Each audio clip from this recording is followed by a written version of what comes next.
Today, London is one of the world's major capital cities. Its towering modern buildings that sit next to others that are centuries old convey a sense of permanence.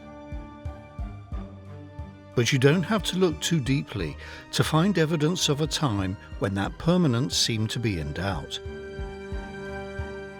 The Blitz that begun in 1940 was a time of great destruction that reshaped much of this ancient city. But for all the rebuilding and development, there are still plenty of reminders that bring the events of over 80 years ago back to the present.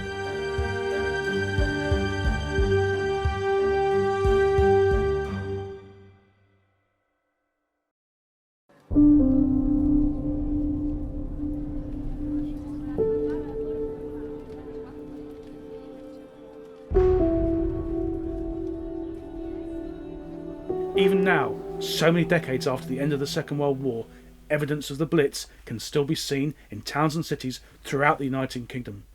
From surviving air raid shelters to bomb sites and gaps in terraces where houses once stood, both above ground and below ground, the scars still exist. At the outbreak of war in September 1939, London was home to nearly 9 million people. It was the heart of a vast global empire where all the major decisions were made. The Pool of London was the largest docks in the world. But within 5 years, the capital and the world it existed in had changed forever. The Blitz and the bombing campaigns that followed changed London in many ways. Not since the Great Fire of London in 1666 was the capital so altered.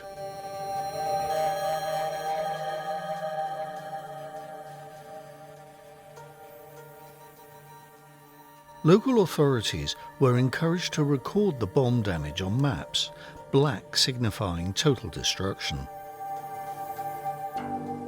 They illustrate in stark detail the level of destruction to areas like the docks.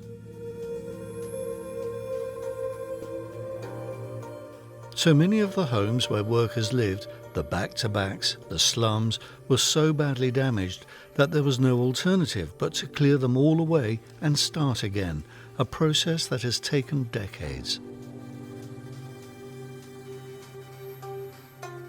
And what of the people who lived in these homes and all the others that were bombed across the capital? At the outbreak of war, millions of Londoners were evacuated to places of safety all over the country. While many returned, others chose to stay as there was nothing to return to, and post-war shortage of building materials meant that it would be years before there was a sufficient housing stock. So great was the level of depopulation that it was not until around 2015 that the number of inhabitants living in the capital reached the same levels as those in 1939.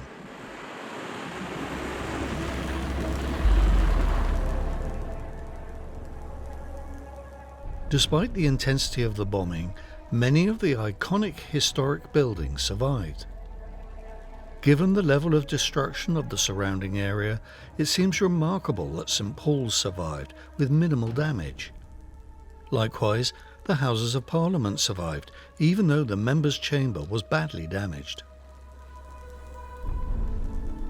Other British cities were less fortunate, and today the skeletal remains of buildings that had stood for centuries in the heart of their communities are all that remain.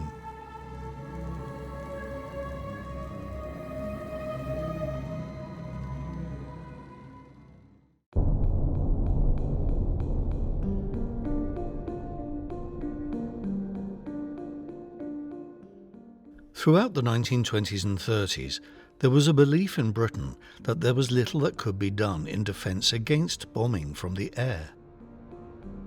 The fear was fueled by the experience of Londoners during the First World War, when the capital had been bombed by Zeppelin airships and aircraft. Images of German and Italian aircraft bombing Spanish cities during the Civil War only stoked those fears further. As tensions in Europe rose during the 1930s, the British government, fearful of the panic and the breakdown of civil order that would follow an aerial bombing attack, began to put in place a number of measures. Campaigns were run to recruit an army of civilian volunteers to help defend the country. Men who were too old for regular army service or held back because they were employed in jobs important to the war effort formed Home Guard units. To begin with, they had few weapons or uniforms, but in time and through a determination to see off any invading force, they became a useful part of Britain's defences.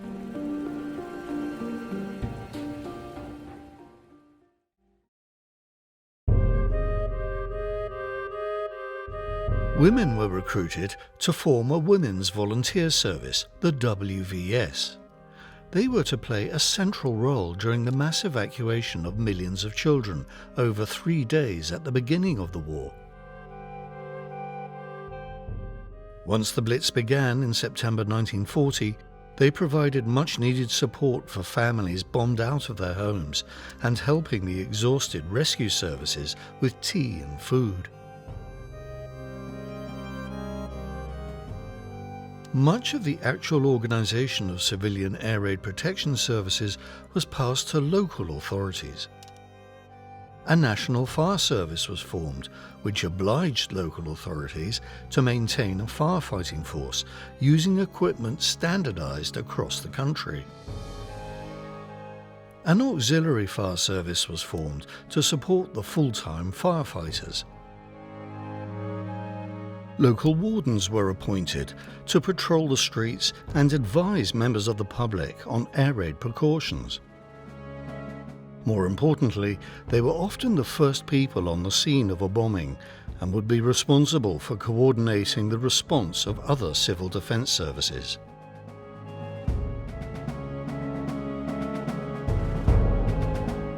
But all this took time. By 1938, following the German invasion of Czechoslovakia, it was clear that war was inevitable. By appeasing Adolf Hitler, Prime Minister Neville Chamberlain managed to buy time that was desperately needed if Britain was to stand a chance when war came. German naval agreement, as symbolic of the desire of our two peoples never to go to war with one another again.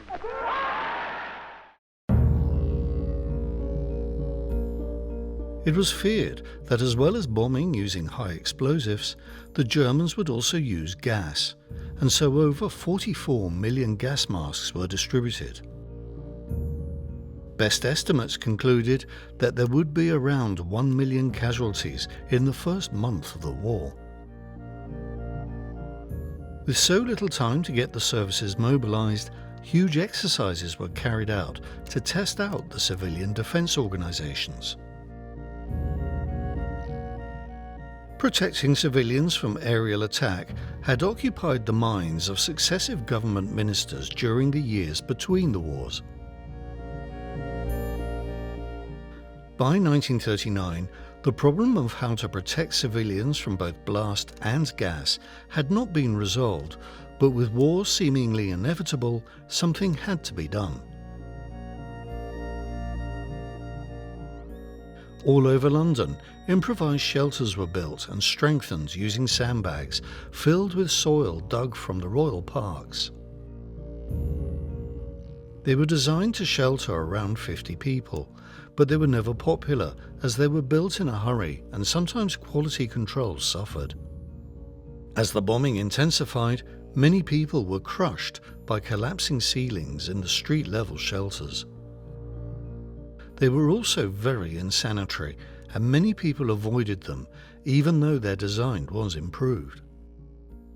But they were probably a lot better than the trenches dug in parks which were both poorly designed and open to the elements.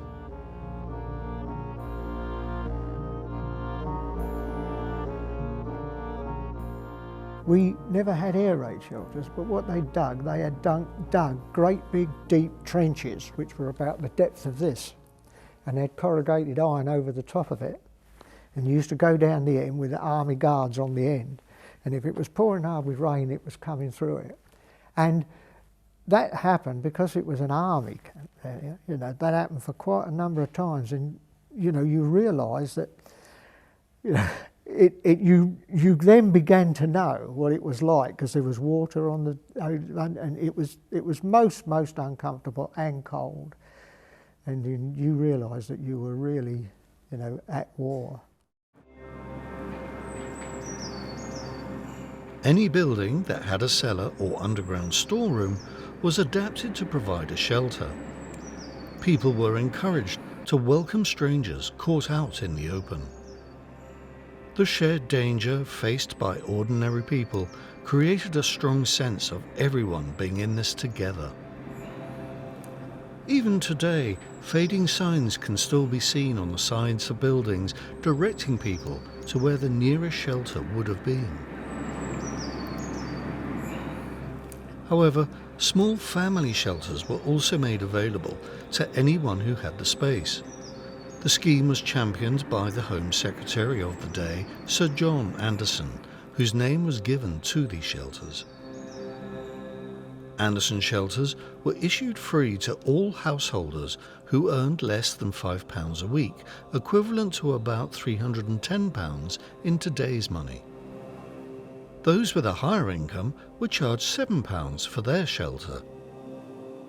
The Anderson shelter came as a kit and was designed to be easy to construct.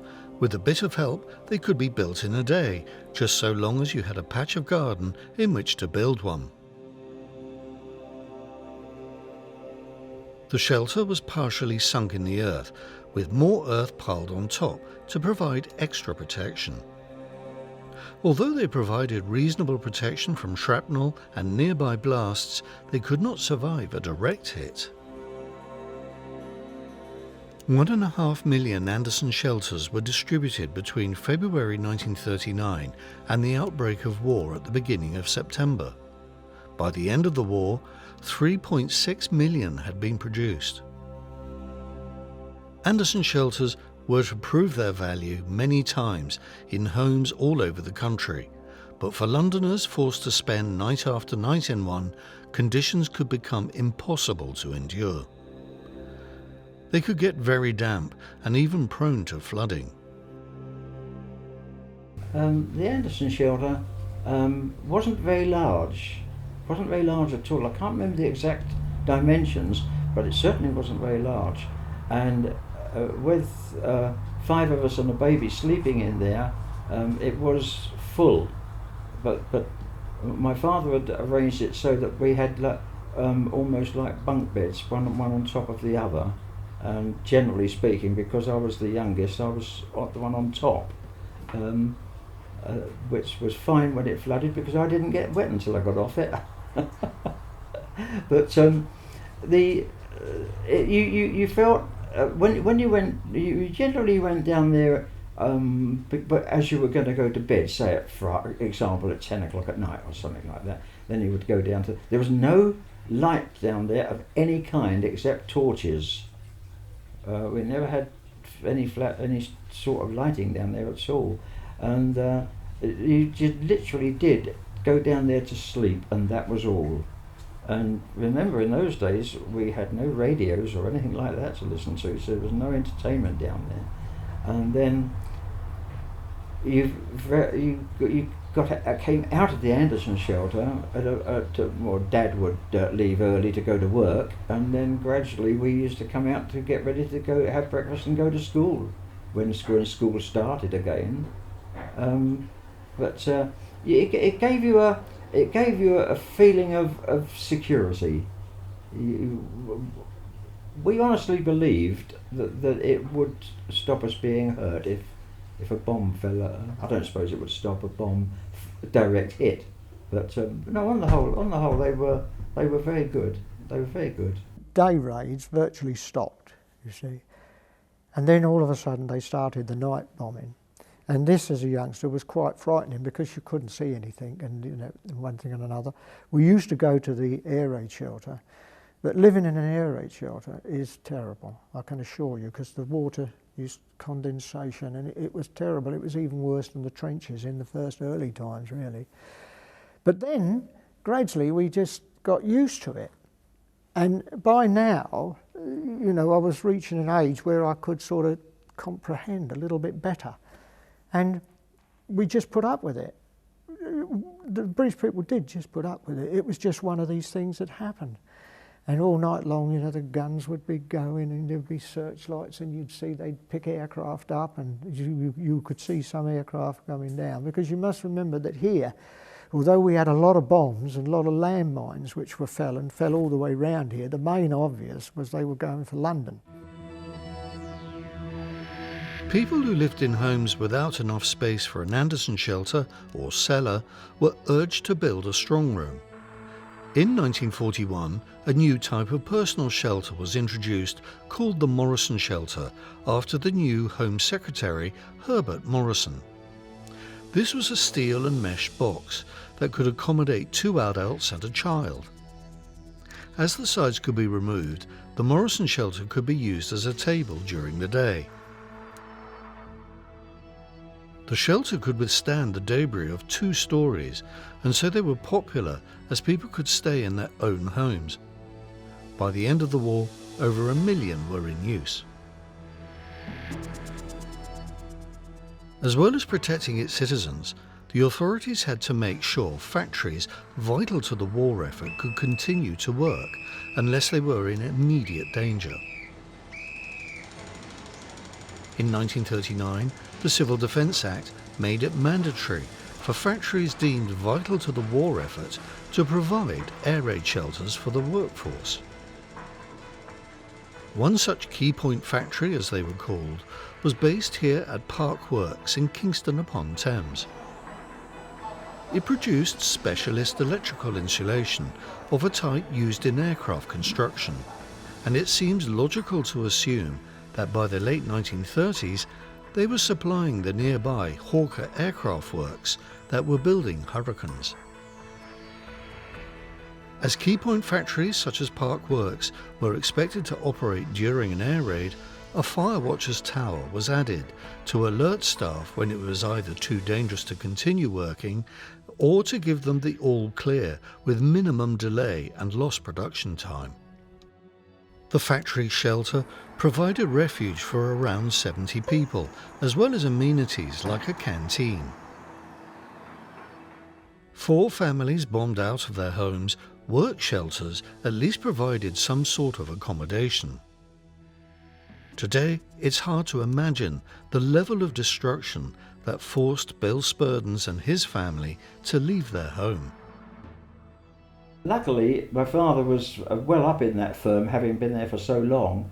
When we were bombed out, we actually went to live in that shelter as a family, and so our lives then, for about 6 to 8 months.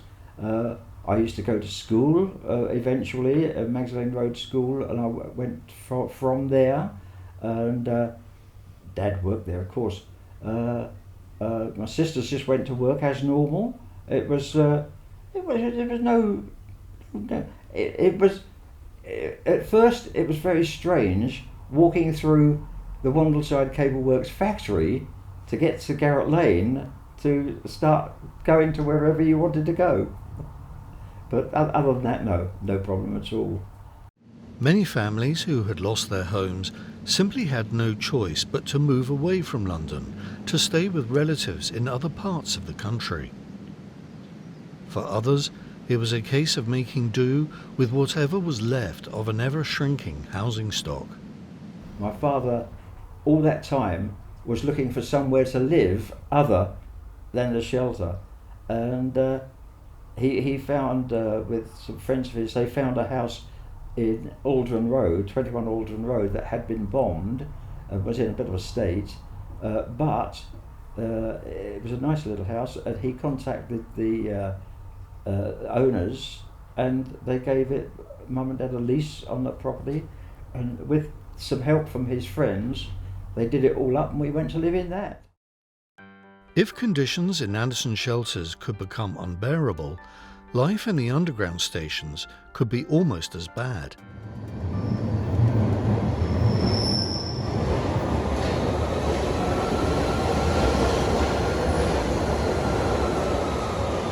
London's underground system is the oldest in the world. For generations, it has enabled the movement of people across London, taking them to and from work. But in September 1940, the stations became a place of refuge. Public demand was so great that people spilled over onto the platforms and even the tracks themselves. With so many people crammed together, conditions were hot and insanitary. Yet this was the public's preferred choice of shelter, even though the authorities tried to stop it. Fears that morale would break down while the bombers overhead destroyed people's homes and businesses proved unfounded. If anything, it strengthened a resolve to carry on and resume some sort of normality once the bombers had gone. But once the sun had set, Londoners would begin to queue outside the stations and tunnels, clutching bedding and bags of food to sustain them for the night. Regulars even had their own pitches on the platform. The police did not intervene, and some station managers, on their own initiative, provided additional toilet facilities. The government realised they could not contain this popular revolt. On the 21st of September, it abruptly changed policy, removing its objections to the use of tube stations. In what it called part of its deep shelter extension policy, it decided to close the short section of Piccadilly line from Holborn to Aldwych, and convert sections for wartime use, including a public air raid shelter at Aldwych. This was one of 79 stations fitted with bunk beds for up to 22,000 people. They were also equipped with first aid facilities, toilets and canteens. Shelter marshals were appointed, whose function it was to keep order, give first aid and assist in case of any flooding of the tunnels. As the Blitz raged on night after night, nearly 180,000 Londoners would crowd into the underground system seeking shelter. They kept their morale up by establishing little communities, preserving some sort of normality as the weeks turned into months. By day, they would emerge into the daylight to resume their lives above ground.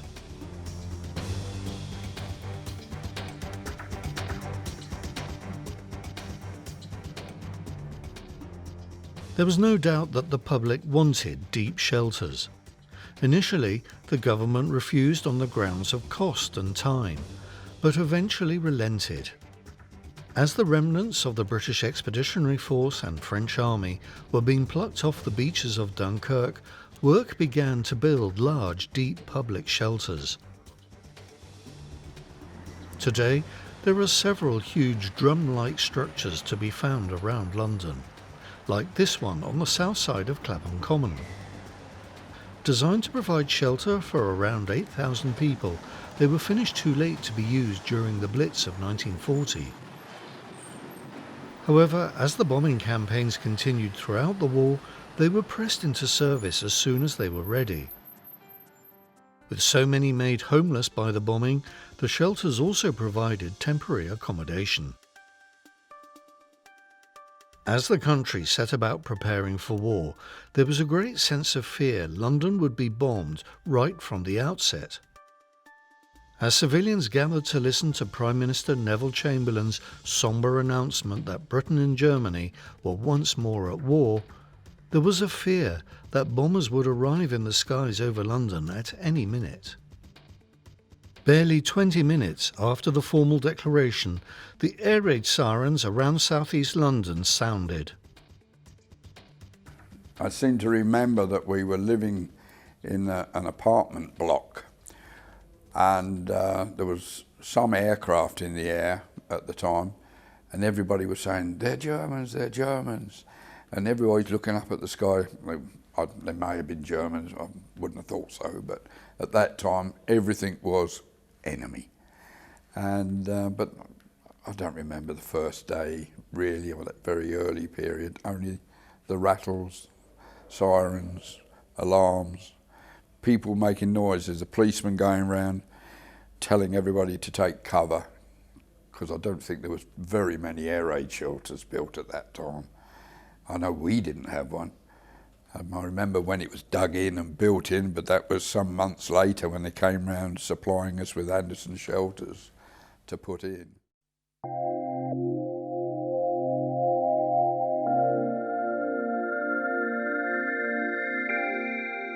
But there were no bombers. In fact, as the weeks turned into months, the skies over Britain remained mostly clear of enemy aircraft. Life began to return to some semblance of normality. Children that had been evacuated from London and the other big cities to the countryside began returning to their families.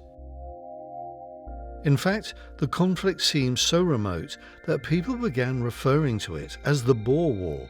Others began calling it the phony war. Yet again, Britain had been handed more time to prepare for the inevitable conflict whenever it might come. Britain's aircraft industry was already working round the clock to produce the Spitfires and Hurricanes that would prove the decisive weapons during the summer of 1940. Across the southeast of the country, enormous towers sprung up. This one near Canterbury is one of only 5 still standing. They were part of a network that used a new technology called radio direction finding, or RDF. Today we call it radar.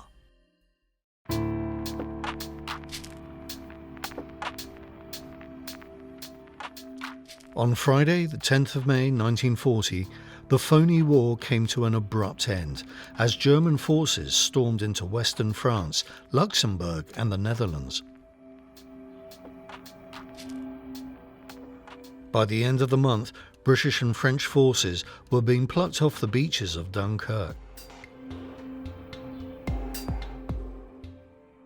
The Germans now had airfields in northern France that meant London and other British cities would be the next to feel the full force of the German Air Force, just like Warsaw and Rotterdam. On the 24th of June, the French formally surrendered. The Germans now turned their attention to Britain. If any invasion was to be attempted, or even forcing the country into some sort of negotiated peace, the Royal Air Force had to be neutralised. 2 days later, daylight raids began. The first targets were shipping and ports, as well as aircraft factories. The Battle of Britain had begun.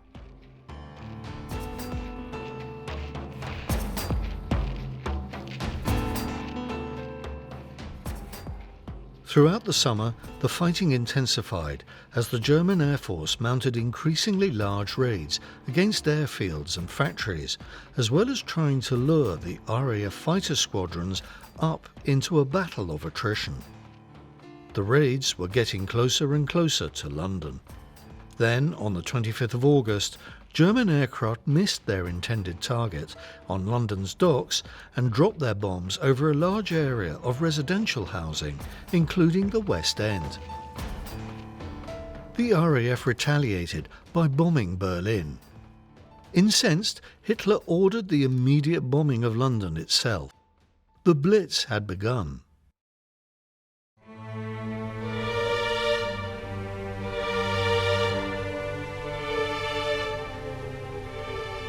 The first raid of the Blitz was on Saturday the 7th of September, Black Saturday as they called it.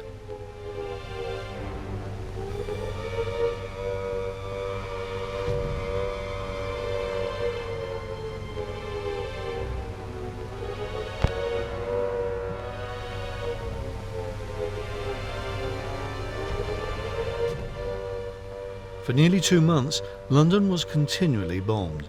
The authorities ordered underground stations to be closed, leaving thousands of Londoners to take their chances and seek shelter wherever they could find it. Despite all the precautions, not all the shelters were fit for purpose, and so where you ended up during a raid became a lottery of whether you lived or died. This small memorial garden commemorates some of the first casualties of the Blitz. The first raid during the afternoon of the 7th of September had not long finished. The fires in the docks area could be clearly seen.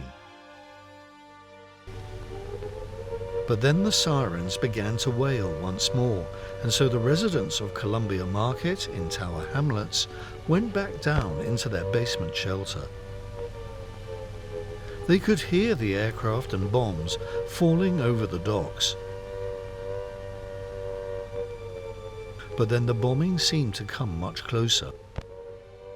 At some point, a bomb penetrated the shelter and exploded. In the confined space, its effect was especially catastrophic. 45 people were killed instantly and many more wounded, some of whom subsequently died.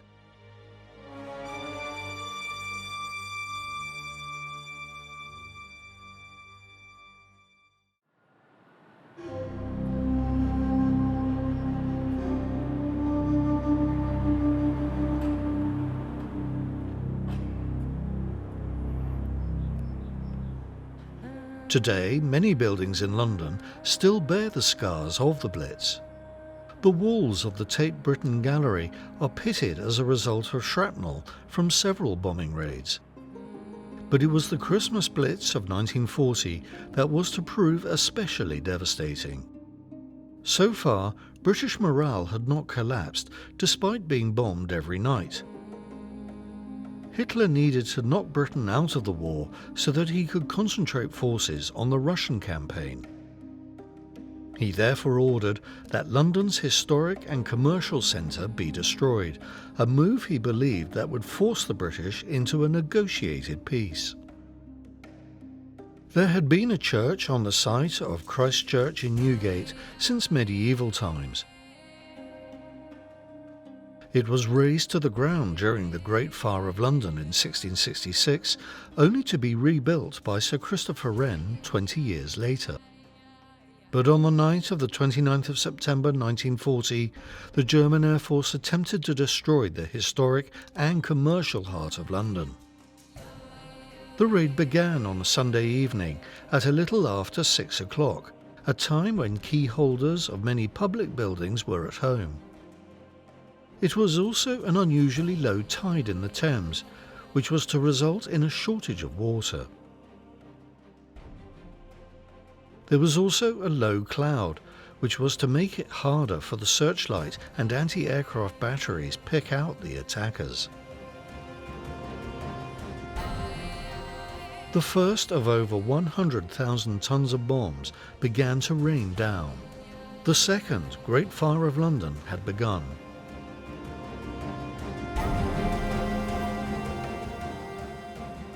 Once again, Christ Church in Newgate was burnt down. What is left today stands as a memorial to the historic city of London that was lost that night.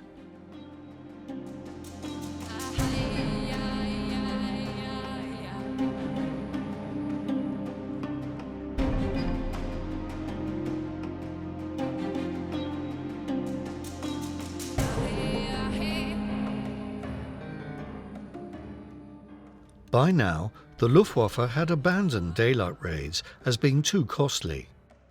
It had also abandoned the pretense that its intended targets were solely factories and facilities supporting the RAF, while making every effort to avoid civilian casualties. Now whole areas were targeted. Municipal buildings and hospitals were no longer exempt, and neither were churches. The new year brought little cheer. Londoners had enjoyed 3 weeks of uneasy peace, until the night of the 10th and the 11th of May. Taking advantage of a full moon, the Luftwaffe launched its most intense raid of the Blitz. London seemed ablaze from the docks to Westminster. Much damage was done and casualties were high. More than 500 German planes dropped over 700 tons of bombs across the city, killing nearly 1,500 people and destroying 11,000 homes.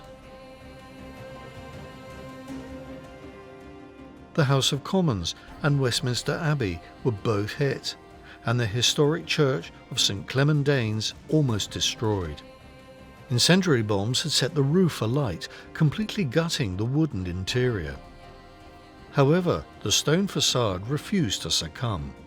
Once the fire had died down, the walls, tower and steeple of the church emerged, standing proudly from the smoke. Of the 701 churches, 624 were damaged, of which 91 were completely destroyed by the bombing. What you could see, there was always a glow and up the end, and you knew where it was all going on. And it was funny because it was as though you were two different people. You know, you felt a little bit protected somehow, you know. But it was really quite frightening. But this was not the end of the bombing campaign against Britain. Although London remained a target for the Luftwaffe, the bombing campaign was widened to include other major British cities and ports.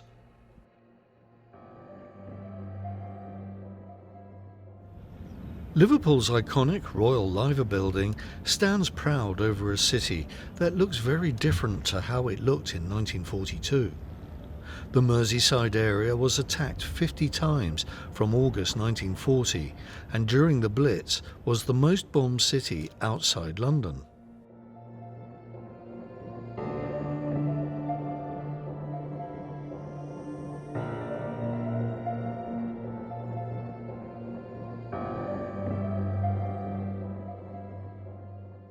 But perhaps one of the most enduring reminders of the bombing of Britain are the remains of Coventry Cathedral.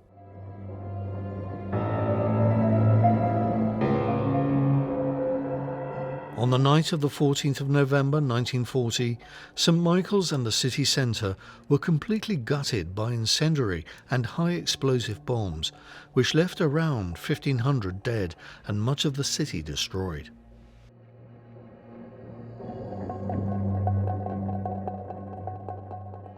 Although many of the scars from the Blitz and other bombing attacks are being covered up as Britain's cities and towns are redeveloped, some buildings have been left deliberately derelict as reminders of the sacrifice and terrors faced by civilians during the war. The remains of Charles Church in Plymouth stand as a reminder of the second phase of the Blitz. It was built between 1640 and 1658 and was due to celebrate its 300th anniversary in 1941. But on the night of Thursday, the 20th of March, Plymouth and Devonport were hit by a series of raids over 2 nights. Much of the centre of Plymouth was destroyed, including the Charles Church. During the bombing, the water mains were damaged and fire crews struggled to bring the fires under control despite being so close to the sea. The church could not be saved. The idea to turn Charles Church into a memorial came about before the war was over. But despite plans to demolish what was left, the building survived, although it was not until the 1st of November 1958 that Charles Church was formally dedicated as a memorial to Plymouth citizens killed in air raids.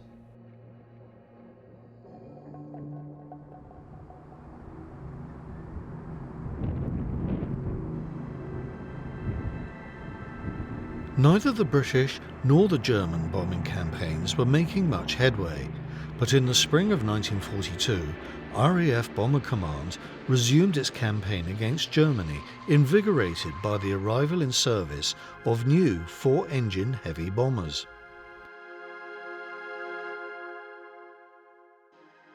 Navigation had been vastly improved, and in Arthur Harris, Bomber Command had a new and more purposeful leader. New tactics were also devised to concentrate bombing on areas rather than attempting to hit pinpoint targets like individual factories. On the 28th of March 1942, a large force of bombers attacked Lübeck, destroying most of the historic city. The impact on the morale of German civilians was profound. Hitler was enraged and demanded that his air force retaliated. He specifically demanded that where possible, targets must be selected to have the most impact on civilian life. It was hoped that the terror bombing would cause British morale to collapse. The raids were referred to as the Baedeker Blitz, after the name of a well-known guidebook to British cities. Exeter was the first city to be attacked on the 23rd and 24th of April 1942. Although Plymouth nearby had been heavily attacked, Exeter had largely escaped any bombing. But on the night of the 3rd and 4th of May, the bombers returned. This time, the entire centre was obliterated. Over 1,500 buildings, including the medieval St Catherine's almshouses and chapel, were destroyed. The fires burned for several days. The ruins of the almshouses stand as a memorial to the 265 civilians who were killed in 19 bombing raids. A large part of the city centre had been devastated, and it was some 20 years before repairs were fully completed. Although the Baedeker Blitz continued, they were carried out at an unsustainable cost to the Luftwaffe. By now, Britain's defences were much better organised than they had been in 1940. Aircraft were now equipped with radar, but they were also better controlled in conjunction with the anti-aircraft batteries. In 1940, most of the ground defences had been deployed to protect airfields and other key strategic locations in the south. Tactics were limited to firing as much ammunition as possible at everything. By firing an enormous barrage of shells armed with timed fuses in front of a bomber formation, it was hoped that some might fly into it. As a tactic, it was not very effective, as the bomber formations simply flew higher and dropped their bombs over a wider area. In September 1940, anti-aircraft guns fired 260,000 rounds with a success ratio of 30,000 shells fired for every bomber brought down. As many as 1 in 4 rounds were duds, and as everything that goes up must come down, some districts reported that 1 in 10 casualties was a victim of friendly fire. But the gun crews were learning quickly. By October 1940, the success ratio was down to 11,000 rounds fired for every kill, and by January 1941, the experience gained by the operators had reduced this figure down to 4,000. Another reason was the establishment of a chain of radar warning stations. Once these had been integrated with the operational control rooms to plot the movements of bombers and fighters and linked to the radio direction of fighter squadrons, Britain now had an effective defence system. Although they were manned by army units, they were under the operational control of the RAF. They were also often crewed by women. As members of mixed batteries, women of the Auxiliary Territorial Service, the ATS, operated searchlights, tracked enemy aircraft, and controlled the direction of the guns, although the official line was that they did not actually fire them. As London was the prime target, it was ringed with heavy anti-aircraft batteries. However, the Thames provided a natural path into the heart of the capital, and so batteries of guns were mounted on towers out in the Thames estuary. They were called Mounsell forts after their designer, and by the end of the war had shot down 22 enemy aircraft.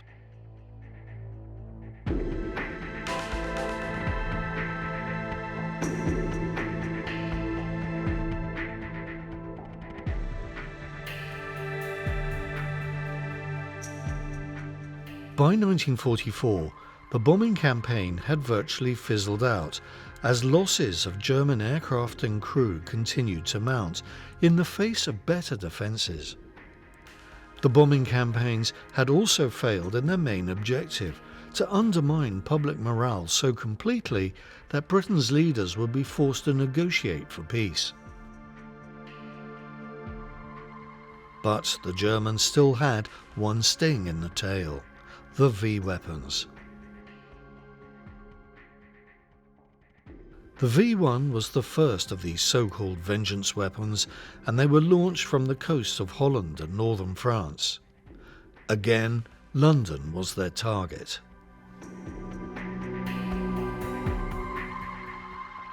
Of course, you knew that they were a threat, but they were always a threat that you could see or hear. They never, not to my knowledge, never attacked us without a sound. The V2s was a totally different kettle of fish. They would just come down, no warning at all. You could be doing we could be sitting here like we're sitting here now, when suddenly, whoomph, one would go off up the road. There was no whooshing sound, nothing, and they did a lot of damage, but they didn't. When the Doodlebug landed, the blast went out sideways and did a lot of damage. But the V2 would go into the ground, and the blast would go up, and so it didn't do as much damage, except to the immediate area where it landed.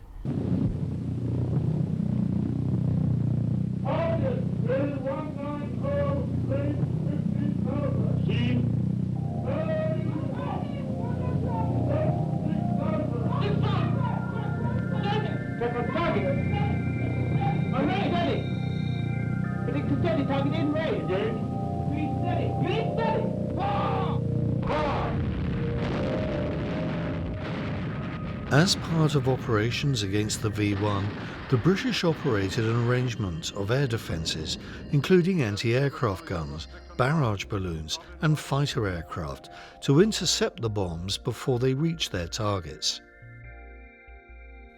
While the launch sites and underground storage depots became targets for Allied attacks, including strategic bombers. The V1 carried 850 kilos of high explosive, and the destructive force of these weapons can be seen to this day. Richbourne Terrace, near the Oval Cricket Ground, was hit twice by V1s. 13 people were killed and over 100 made homeless. However, many of the V1s never reached London, either because of mechanical failure or they were brought down by anti-aircraft guns or shot down by fighters. On the 16th of August, a V1 struck the medieval church of St Mary the Virgin in the tiny village of Littlechart near Pluckley in Kent.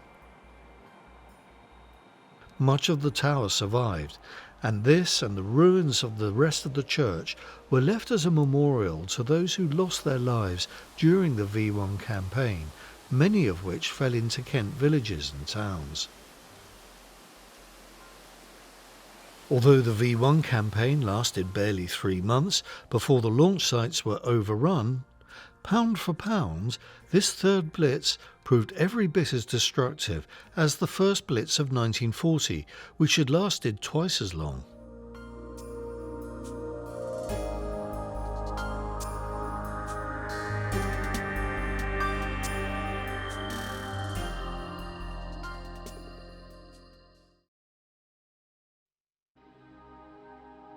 The Blitz was devastating for the people of London and other cities.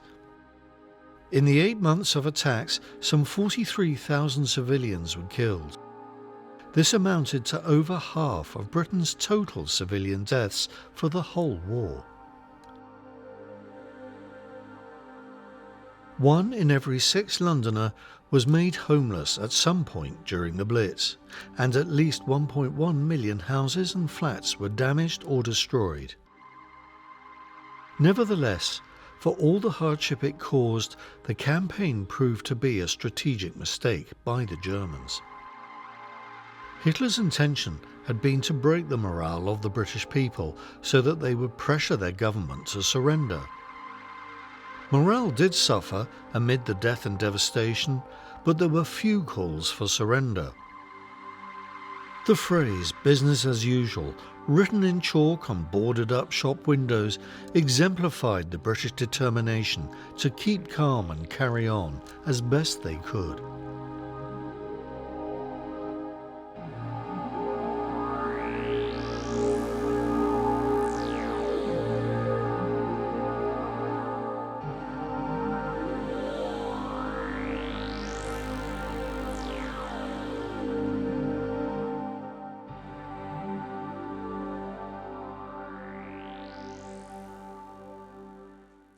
Today, those people who survived the Blitz and the subsequent bombing campaigns are becoming fewer and fewer.